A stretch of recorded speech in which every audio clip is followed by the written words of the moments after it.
The void of Ginnungagap, the antechamber of the universe. Before any world, even before the notion of time and space, there was only Ginnungagap, the primordial abyss. This void was unlike any imaginable emptiness, it was total darkness, an absence of form, sound, or life. Immense and indecipherable, Ginnungagap stretched everywhere, wrapped in a silence that seemed to contain something forbidden and dangerous. This abyss was more than an absence, it was an entity in itself, a space beyond human comprehension, where the very concept of existence floated like a vague idea. At the heart of this emptiness, something pulsed, a kind of primitive expectation, as if Ginnungagap were a secret in itself, waiting to be unveiled. Yet, what lay hidden there was unknown, an enigma shrouded by shadows of such ancient depth that even time could not comprehend it. The emergence of Muspelheim and Niflheim. But then, in a moment lost in the ages, two forces were born at the edges of this abyss. To the south, Muspelheim, the realm of fire, and to the north, Niflheim, the domain of cold and darkness. Muspelheim, the fiery and restless fury. Muspelheim was a burning and relentless world, a realm made of living flames, where the searing heat consumed everything in its path. This heat was not merely a destructive force, it was a power of creation and transformation, a chaos that burned incessantly.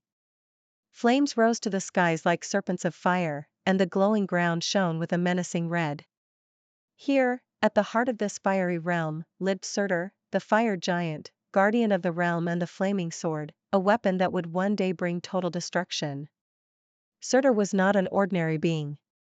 He was a guardian, a primordial force, a presence so intense that his mere existence could ignite the universe.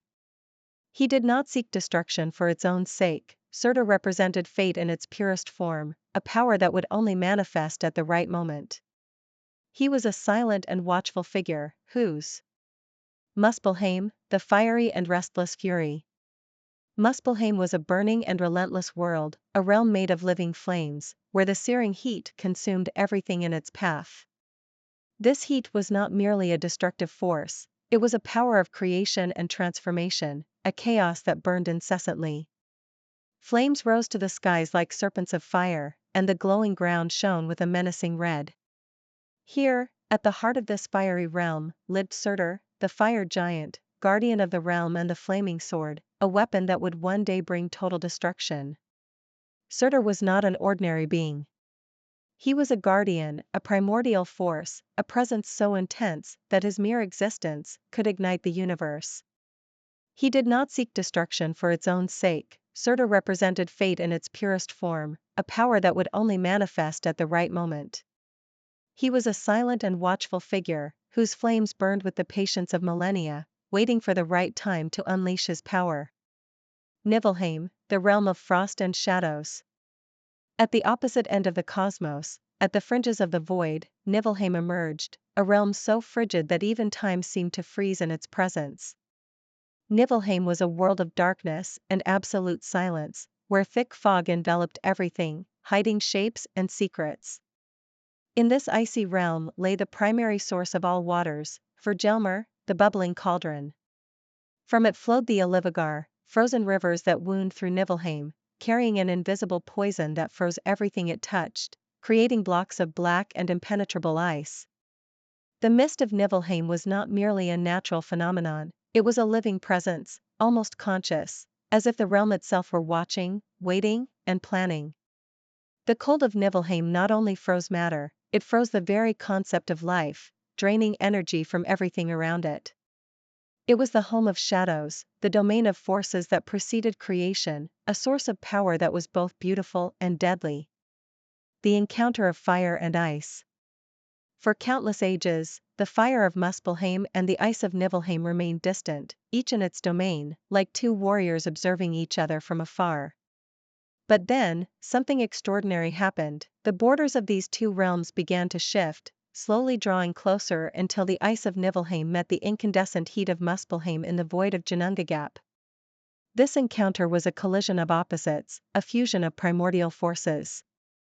The poisonous ice, when touched by the heat, began to melt and release dense, toxic vapors. The mist mingled with the fire, and the resulting water began to form a murky sea, a broth of ancestral substances. From the steam and water, from fire and ice, something unexpected and incomprehensible took shape. Ymir, the first being of chaos. Ymir, the first giant, was born from this mixture of elements. He was a colossal creature, a presence that resonated with the same primal force of Ginnungagap itself. His form was chaotic and raw, and his movements stirred unease in the very void. Ymir was the first being of the cosmos, but he was not a creator, he was a primitive force that brought chaos in every part of his being. As he slept, Ymir sweated. And from every drop of sweat that fell from his immense body, new giants were born. These giants, like Ymir, were cruel and untamed, creatures that followed the impulse of chaos and nothing else. They represented the continuation of disorder, a threat to the order that had not yet been established. They were the dark reflection of the cosmos itself, beings that carried the same fury and mystery of their origin. Audhumla, the primordial cow and the source of sustenance. But Ymir was not alone in this new universe. Beside him, as an even more enigmatic figure, appeared Audhumla, the primordial cow. Audhumla was an imposing and serene creature, an entity that exuded an almost divine calm. She provided Ymir with the sustenance he needed, gushing milk abundantly, as if her very essence was destined to nourish chaos. However, Audhumla did not limit herself to feeding Ymir. To survive, she began to lick the blocks of ice she found around her. And over the course of 3 days, something magical happened. With each lick, the ice began to reveal a hidden figure within it. On the 3rd day, this figure emerged completely, a man named Buri. Buri and the beginning of order. Buri, the first of the gods, was not merely a physical figure but the very embodiment of divine potential that opposed chaos. He emerged from the waters of the universe with a serene strength, radiating a luminosity never before seen in Ginnungagap. His presence was imposing. The other beings, the giants and the creatures of darkness, felt an instinctive reverence before him. Buri symbolized not only strength, but also balance, the ability to shape creation without being consumed by it. While Ymir represented the brutality of chaos, Buri was the promise of a new beginning. With his powerful hands and clear mind, he became an archetype of what divinity could achieve. He introduced concepts such as order, wisdom, and continuity, ideas that had never existed before in the universe. Where there had been only destruction, he brought a plan. Where there had been only darkness, he brought light. Buri was the light that cut through the shadows, making him both a figure of power and hope. The union of Buri with the giantess Bestla was a symbol of this new era. Bestla was not just a giantess, she was a primordial force as well, an entity that understood the essence of the universe and its potential for transformation. Together, they created Bor, a god who inherited his father's strength and his mother's wisdom. Bor was not just a being of power, he was the connection between the order established by Buri and the raw strength that still resided in the giants. Odin, Vili, and Ve, the creative trinity. From this union came Odin, Vili, and Ve, 3 brothers who symbolized distinct aspects of the divine. Odin, the eldest, was the seeker of knowledge, the one who looked beyond the surface of the world. With an intense gaze and an aura of mystery, he would become the god of wisdom, war, and poetry. His relentless pursuit of knowledge and power would make him a central figure in the stories to come. Vili, the middle brother, represented will. He had a deep connection to nature and understood the rhythms of life. He was the driving force of creation, the one who brought the desire to shape the world with his own hands. Vili, in many ways, would be the heart of the Trinity, driving Odin's actions and balancing reason with emotion. Ve, the youngest, was the creative spirit, the one who brought beauty and art to the cosmos. He understood the importance of giving form to creation and adorning the world with colors and sounds. Ve was the voice that spoke to all beings, inviting them to partake in the dance of life, a melody that would echo throughout all creation. Together, these 3 brothers formed a perfect unity of mind, body, and spirit, preparing to confront Ymir and his domain of chaos. With their combined abilities, they had the potential to change the course of the universe, but to do so, they needed to confront the source of all disorder. The battle against Ymir, the first sacrifice. The confrontation between the Aesir brothers and Ymir was not merely a physical battle, it was a struggle for the soul of the cosmos. The fight began amidst a storm of ice and flames, with Ymir's roar echoing in Ginnungagap like primordial thunder. The gods understood that to create something beautiful and ordered, they needed to take risks, putting their lives on the line against the force that had generated chaos. Odin, as the leader, was the first to attack. He wielded his spear, a weapon forged from the essence of light and darkness, launching himself at Ymir with a ferocity fueled by the need to preserve what was to come. Vili and Ve followed him, each using their powers to strike at the giant. Vili summoned the winds and storms, while Ve invoked the strength of the earth. The battle unfolded like a cataclysm, with echoes of their war cries reverberating through space and time. The struggle was fierce and untamed. Ymir retaliated with brute force, creating waves of destruction with every movement. His roars were like thunder, his actions like terrible earthquakes. But the brothers were determined. With a combined effort, they found a chink in Ymir's defenses. When they finally brought him down, it was as if the universe froze for a moment, and a new era was about to begin. The creation of the world from Ymir. The death of Ymir was not just the fall of a giant, but a colossal sacrifice that became the foundation of all creation. With his fall, Ymir's body was dismembered in a series of sacred acts. His blood turned into seas and rivers, giving life to the water that now flowed across the land. His flesh became the earth, a vast expanse of mountains, plains, and valleys, rich and fertile. His bones were shaped into immense mountains that rose majestically against the sky. Ymir's skull, now separated from his body, was lifted by the gods and transformed into the sky, a protective dome covering the new world. The stars were created from fragments of his essence, and the moon and sun were placed in orbit, rotating around the earth, giving rhythm to time.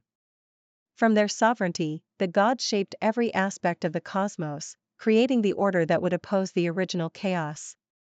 And finally, to protect this new world and its inhabitants, the gods took Ymir's eyebrows and raised Midgard, the land of humans, a place where life could flourish.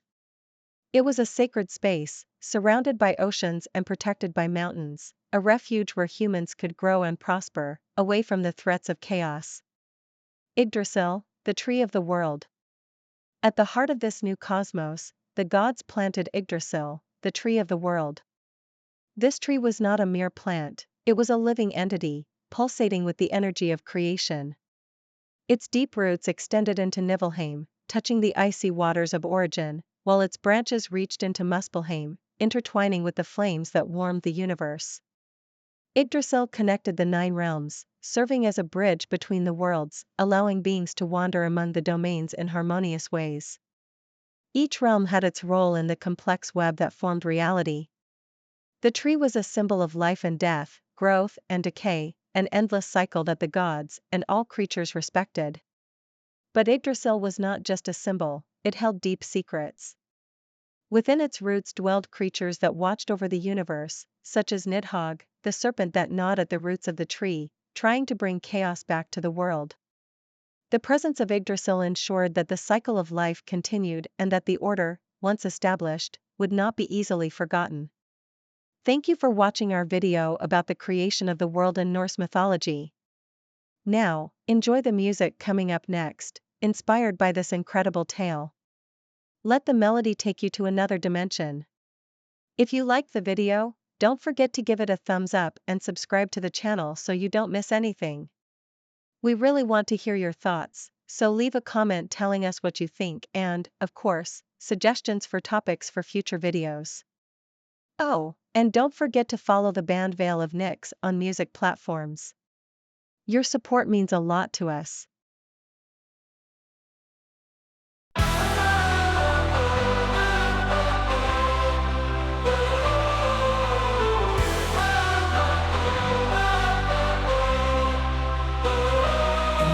Times cold, a silence lay where frost ruled night. and mist held sway, while Muspelheim's fires, fierce and bright, turned the dark void into blinding light. When fire met ice in a furious foe, the abyss gave life from depths below. And from this chaos Ymir rose, the first of giants, his fate now grows.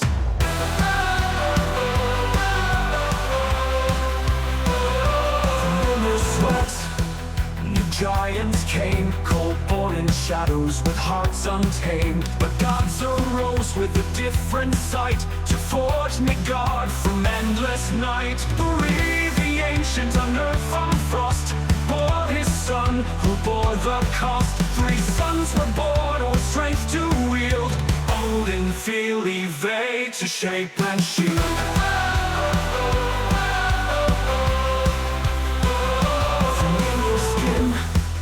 The earth was formed, his blood the sea, in waves adorned. His bones the mountains, his skull the sky, and Muspel's sparks set stars on high. When fire met ice in a furious foe, the abyss gave life from depths below. And from this chaos Ymir rose, the first of giants whose fate now grows.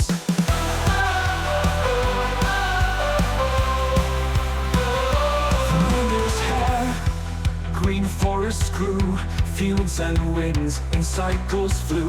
The giant skull raised high above, made Midgard's dome shaped from his love. Thus the world was forged in fury and form, by hands of gods from chaos born. Midgard's lands mankind will tread, till fate calls all to realms of the dead.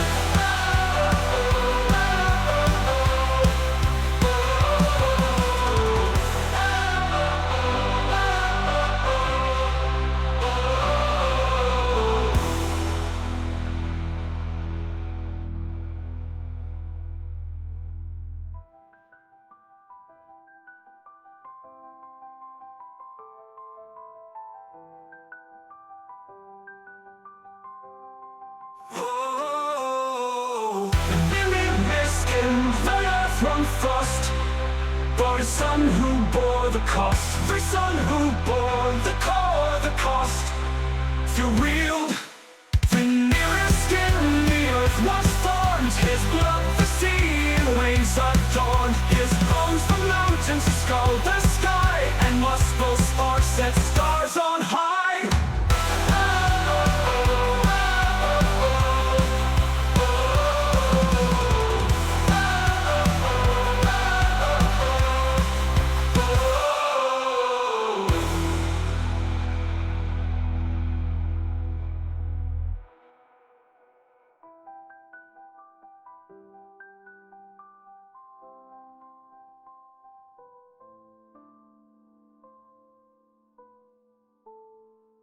From warmid ice in the frost born.